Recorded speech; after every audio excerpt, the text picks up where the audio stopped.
Yes. Hi friends. നമ്മൾ two dimensional motion പഠിച്ചുകൊണ്ടിരിക്കുകയായിരുന്നു. അതിൽ നമ്മൾ വെക്ടേഴ്സ് എന്തൊക്കെയാണ്, വെക്ടറിൻ്റെ ഓപ്പറേഷൻസ് എന്തൊക്കെയാണ്, അതൊക്കെയാണ് പഠിച്ചു നിർത്തിയത്. ഇനി ടു ഡയമെൻഷണൽ മോഷൻ, രണ്ട് തരത്തിലുള്ള മോഷൻസ് നമുക്ക് പരിചയപ്പെടാനുണ്ട്. ടു ഡയമെൻഷണൽ മോഷനിൽ രണ്ട് തരം മോഷൻസിനെ we have to get introduced about. First one is known as a projectile motion. ഒന്നാമത്തെ പേരാണ് പ്രൊജക്ടൈൽ മോഷൻ. ഈ പ്രൊജക്ടൈൽ മോഷൻ എന്ന് പറയുമ്പോൾ എന്താണ് പ്രൊജക്ടൈൽ മോഷൻ നോക്കാം. ഇപ്പോൾ ഒരു ക്രിക്കറ്റ് ഗ്രൗണ്ടിൽ ബാറ്റ്സ്മാൻ ഹിറ്റ് ചെയ്തു, ബോൾ ഉരുണ്ട് ബൗണ്ടറി ലൈനിന് ഫീൽഡറെ കൈ കിട്ടി. ബൗണ്ടറി ലൈനിന് ഫീൽഡറെ കൈ കിട്ടി, ബൗണ്ടറി ലൈനിന് ഫീൽഡർ അത് കീപ്പറിന്റെ കയ്യിലേക്ക് ത്രോ ചെയ്യാണ്, റൺഔട്ട് ആക്കാൻ വേണ്ടി. അപ്പോൾ ത്രോ ചെയ്യുന്ന സമയത്ത് എന്താ സംഭവിക്കുന്നത്? ഇയാളുടെ മസിൽ പവർ ഉപയോഗിച്ച് ബോളിനൊരു വെലോസിറ്റി കൊടുക്കുകയാണ്. ശരിയല്ലേ? ബോളിനൊരു വെലോസിറ്റി കൊടുക്കുകയാണ്, അല്ലെങ്കിൽ ജാവലിൻ ത്രോ, എന്തായാലും മതി. കൈയിൻ്റെ മസിൽ പവർ ഉപയോഗിച്ച് ആ വസ്തുവിനൊരു വെലോസിറ്റി കൊടുക്കുകയാണ്. കയ്യിൽ നിന്ന് വിട്ടതിന് ശേഷമാണ് നമ്മൾ പ്രൊജക്ടൈൽ എന്ന് വിളിക്കുക.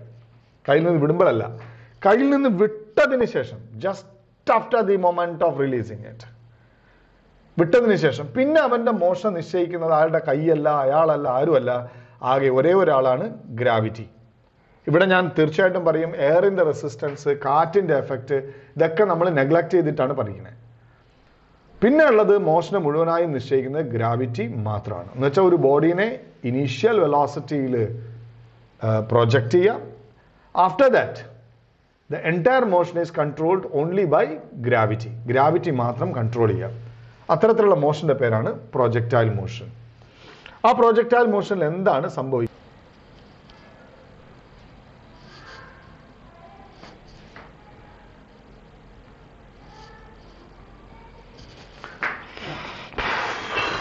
ഓക്കെ, അപ്പൊ ഇനി നമുക്കൊരു പ്രൊജക്ടൈൽ മോഷനിൽ എന്താണ് സംഭവിക്കുന്നത് നോക്കാം. ഒരു പ്രൊജക്ടൈൽ മോഷൻ ഞാൻ ഇവിടെ വരയ്ക്കാൻ പോവാണ്. പ്രൊജക്ടൈൽ മോഷൻ ഒരു ടു ഡയമെൻഷണൽ മോഷനാണ്. അപ്പം നിങ്ങൾ എന്ത് വർത്താനം സാറ് പറയണ പ്രൊജക്ടൈൽ മോഷൻ അത് വായുവിലല്ലേ എറിഞ്ഞ്, വായുവിലുള്ള മോഷൻ, സ്പേസിലുള്ള മോഷൻ, ത്രീ ഡയമെൻഷൻ അല്ല. ഞാനത് എറിഞ്ഞപ്പോൾ ഇങ്ങനെ എറിഞ്ഞ സാധനം സ്പേസിലാണ് സംഭവിച്ചെങ്കിൽ സ്പേസിൽ ഒരു പ്ലെയിനെ അത് എടുത്തിട്ടുള്ളൂ. തേനീച്ച പറക്കുമ്പോൾ സിക്സാക്കിലല്ലല്ലോ അത് ഓടി, അത് ഒറ്റ പ്ലെയിനിലാണ് മൂവ് ചെയ്തത്. ശരി, ഒറ്റ പ്ലെയിനിലാണ് അത് മൂവ് ചെയ്തത്. അപ്പോൾ അത് ടു ഡയമെൻഷൻ മോഷൻ തന്നെ. ത്രീ ഡയമെൻഷണൽ സ്പേസിൽ ഒരു ടു ഡയമെൻഷണൽ മാത്രമേ അത് എടുത്തിട്ടുള്ളൂ, ഒരു ടു ഡയമെൻഷണൽ പ്ലെയിന് മാത്രമേ എടുത്തിട്ടുള്ളൂ. So now let's take like this. ഇതാണിരുന്നു ഒരു ടു ഡയമെൻഷണൽ പ്രൊജക്ടൈൽ മോഷൻ. അവിടെ നമ്മൾ ഒരു ഇനീഷ്യൽ വെലോസിറ്റി ഉണ്ടായിരുന്നു, അത് ഉണ്ടാക്കിയ ആംഗിളാണ് തീറ്റ. ആ യുവിനെ വിളിക്കുന്ന പേരാണ് വെലോസിറ്റി ഓഫ് പ്രൊജക്ഷൻ. എന്താണ് വെലോസിറ്റി ഓഫ് പ്രൊജക്ഷൻ? ഈ പോയിന്റിൽ നിന്നാണ് അത് പ്രൊജക്റ്റ് ചെയ്തതാണ് പോയിന്റ് ഓഫ് പ്രൊജക്ഷൻ. ഒരു പോയിന്റിൽ നിന്നാണ് പ്രൊജക്റ്റ് ചെയ്തതാണ് പോയിന്റ് ഓഫ് പ്രൊജക്ഷൻ. ഇനി ഹൊറിസോണ്ടലായിട്ട് ഉണ്ടാക്കിയ ആംഗിളിന്റെ പേരാണ് angle of projection. Angle of projection. ഹൊറിസോണ്ടലായിട്ട് ഉണ്ടാക്കിയ ആംഗിളിന്റെ പേരാണ് ആംഗിൾ ഓഫ് പ്രൊജക്ഷൻ. ഓക്കെ, ഇനി ഇത് ഏതൊരു ഹൈറ്റിൽ, മാക്സിമം ഹൈറ്റിൽ എത്തുമല്ലോ അല്ലെ? എപ്പോഴും ഒരിക്കലും അത് മാക്സിമം ഹൈറ്റിലെത്തും. ആ മാക്സിമം ഹൈറ്റിന്റെ പേരാണ് maximum height of projectile motion. Maximum height of projectile motion. ഈ ദൂരം, like I can call it as P A B എന്ന് വിളിച്ചോളൂ. ഈ പി ബി എന്ന് പറയുന്ന ഈ ദൂരം, പി ബി എന്ന് പറയുന്ന ഈ ദൂരം, അതാണ് horizontal range. Horizontal range of projectile motion. Horizontal range of projectile motion എന്ന് വെച്ചാൽ horizontal separation between the point of projection and the point where it reaches the same level. Point of പ്രൊജക്ഷൻ്റെ ലെവലിൻ്റെ അതേ ലെവലിൽ എത്തുമ്പോൾ അവർ തമ്മിലുള്ള ദൂരം. ഓക്കെ, നൗ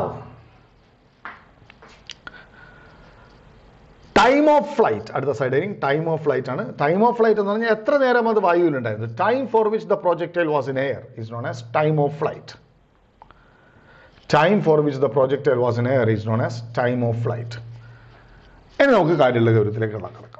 ഈ യു എന്ന് പറയുന്ന ഇനീഷ്യൽ വെലോസിറ്റിനെ we can resolve it into two components. One is U cos theta and other is U sine theta. One is u cos theta and other is u sin theta. You can resolve this velocity into two components. One is u cos theta and other is u sin theta. ഇതിൽ u cos theta നമ്മൾ initial horizontal velocity എന്ന് വിളിക്കും. And u sin theta is initial vertical velocity. So ready?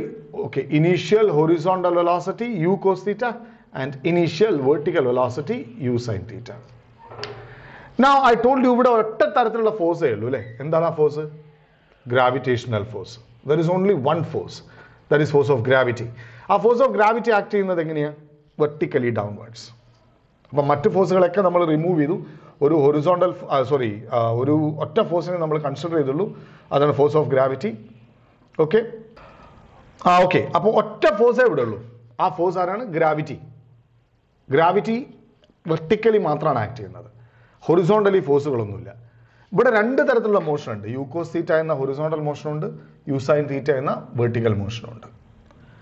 Because 2 dimensional motion നമ്മൾ രണ്ട് component ആക്കി split ചെയ്തു.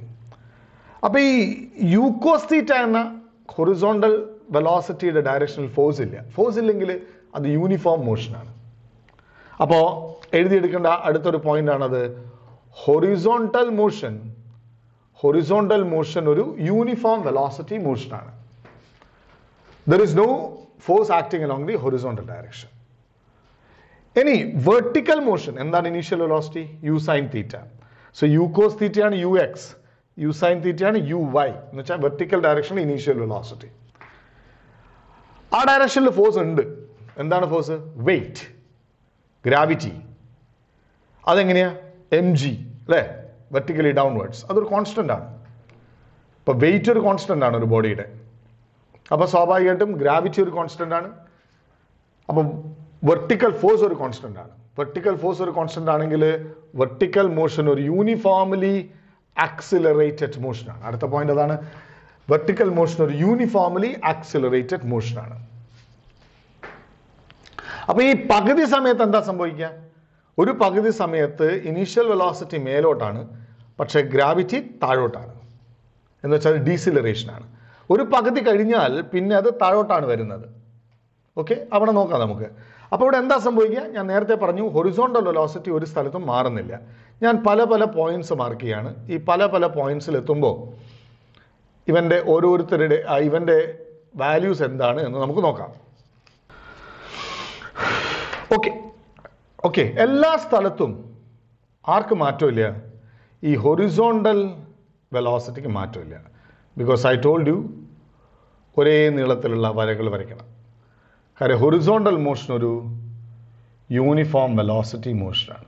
അതിലൊരു ചേഞ്ചും ഇല്ല. കണ്ടില്ലേ, എല്ലാ സ്ഥലത്തും ഒരേ ഹൊറിസോണ്ടൽ വെലോസിറ്റിയാണ്.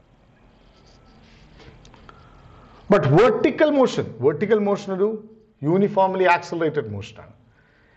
അത് ഇനീഷ്യൽ സ്റ്റാറ്റസിൽ ഗ്രാവിറ്റി താഴോട്ടാണ്, ഇനീഷ്യൽ വെലോസിറ്റി മേലോട്ടാണ്. അപ്പോൾ അവൻ്റെ വേഗത കുറഞ്ഞു വരും. മേലോട്ട് പോകുന്നവനെ കുറഞ്ഞ് ഇവിടെ എത്തുമ്പോൾ അത് 0 ആവും. എവിടെയാണെങ്കിൽ കണ്ടില്ലേ, വെർട്ടിക്കൽ വെലോസിറ്റി കുറഞ്ഞ് ഇവിടെ എത്തുമ്പോൾ എത്രയാവും? 0 ആവും. അപ്പം മാക്സിമം ഹൈറ്റിൽ വെർട്ടിക്കൽ വെലോസിറ്റി എത്രയാണ്? 0. Vertical velocity 0. മാക്സിമം ഹൈറ്റിലെ വെലോസിറ്റി 0 അല്ല. പല കുട്ടികളും അങ്ങനെ വിചാരിക്കും. പെട്ടെന്ന് കുട്ടികളോട് what is the velocity of the projectile at the maximum height? കുട്ടികളുടെ ഉടനെ മാക്സിമം ഹൈറ്റിലെ വെലോസിറ്റി 0 എന്ന് പറയും. It is blunder. പ്രൊജക്ടൈൽ മോഷനിൽ മാക്സിമം ഹൈറ്റിൽ ഹൊറിസോണ്ടൽ വെലോസിറ്റി ഉണ്ട്, അത് മാറുന്നേ ഇല്ല. പക്ഷേ വെർട്ടിക്കൽ വെലോസിറ്റി 0 ആണ്. ഇനി അതിനുശേഷം അതിൻ്റെ വെലോസിറ്റി താഴോട്ടാണ്, അതിങ്ങനെ കൂടി വരും. അവസാനം അത് ഏത് വെലോസിറ്റിയിലാണോ എറിഞ്ഞത് അതേ വെലോസിറ്റിയിൽ അത് താഴേക്ക് വീഴും. അപ്പം അതിൽ ux-ഉം uy-ഉം ആയിട്ട് അത് തിരിച്ചു വരും. എന്നിട്ട് അതേ വെലോസിറ്റിയിലാണ് അത് വന്ന് ഹിറ്റ് ചെയ്യുക. അതേ ആംഗിളിൽ തന്നെയാണ് ഹിറ്റ് ചെയ്യുക with respect to the horizontal. അപ്പോൾ initially there is both horizontal velocity and vertical velocity.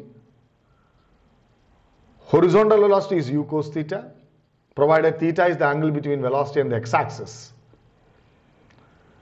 And that horizontal velocity remains the same. That is not at all changing. While vertical velocity continuously changes. Vertical motion is an accelerated motion. The vertical velocity is 0 at the maximum height. Velocity is not 0 at the maximum height. And it will finally hit the ground. ഇതാണ് understanding of A projectile motion. ഇനി നമുക്ക് അതിനകത്തുള്ള ചില ടേമുകൾ, time period എന്താണ്, അല്ലെങ്കിൽ like time of flight എന്താണ്, maximum height എത്രയാണ്, horizontal range എത്രയാണ്, ഇത്തരം കാര്യങ്ങളും കൂടെ പഠിക്കണം. അത് നമുക്ക് പിന്നീട് നോക്കാം. ഓക്കെ, ഇതാണ് ഏറ്റവും ഫണ്ടമെൻ്റൽ ആയിട്ടുള്ള കാര്യം മനസ്സിലാക്കാനുള്ളത്.